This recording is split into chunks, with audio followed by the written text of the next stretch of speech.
আমি কি অনেক, অনেক পরিমাণে মোটা হয়ে গেছি? তোমাদের কি মনে হয় আমাকে দেখে আমি কি খুব বেশি মোটা হয়ে গেছি? দেখো তো আমায় ভালো করে।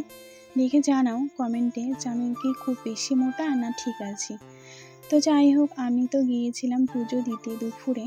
পুজো দিয়ে এসে তারপরে আমার একটা ব্যাংকে কাজ ছিল, সেখানে আমি গিয়েছিলাম। সেই কাজ সেরে এসে একটু শুয়েছিলাম। শুয়ে থাকার পরে তারপরে মনে হলো যে আমি যে পুজো দিয়ে নিয়ে এলাম চুড়িগুলো, তো সেগুলো তো পরাই হয়নি। তো এখন চলো পরা যাক। তো আজকে তো ১ম সোমবার, সবাই তো জানো, অনেকেই করেছো, আমিও ছিলাম আজকে উপোস বা আছি এখনও। আর তো চুড়িগুলো পরতে হবে, সেই চুড়িগুলো তো পরাই হয়নি। আর দেখো আমার হাত অনুযায়ী এক সাইজ মনে হচ্ছে, মানে চুড়িটা একটু ছোট হলে ভালো হতো। দোকানদার কাকুকে বলেছিলাম যে আমার সাইজটা ঠিকঠাক দিও।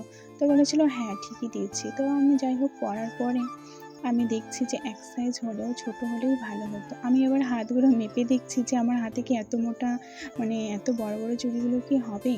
তারপরে দেখছি যে হ্যাঁ একটু হলেও তো মানে ছোট হলে ভালো হতো। দেখো ওই যে হাত থেকে বেরিয়ে বেরিয়ে আসছে মনে হচ্ছে না? তো যাই হোক, নিয়েই যখন এসেছে তখন তো সেগুলো আমাকে পরতেই হবে। আর জানো তো ছোটোবেলায় না এই যে কাঁচের চুড়ি পরতে কী পরিমাণে ভালোবাসতাম, কত কান্নাকাটি করেছি এই চুড়ি পরার জন্য। আর বড় হয়ে দেখো আমরা সব মেয়েরাই প্রায় ব্রেসলেট, ঘড়ি ছাড়া চুড়ি কিন্তু খুব কম পরি, তাই না বলো?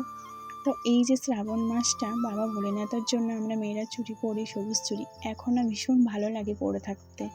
১ মাস পরে থাকবো, হাতটা না কতটা সুন্দর দেখতে লাগে চুড়িগুলো পরার পরে, তাই না? দুটো হাত ভরে চুড়ি। আগের বছর নিয়ে এসেছিলাম ১ দর্জন, আর এই বছর নিয়ে এসেছি আমি ২ দর্জন। ২ হাতে ২ দর্জন পরেছি। কেমন লাগছে আমাকে পরে চুড়িগুলো? কমেন্ট করে জানাবে। খুব সুন্দর লাগছে আমার নিজেকেই। জানি না তোমাদের কেমন লাগছে।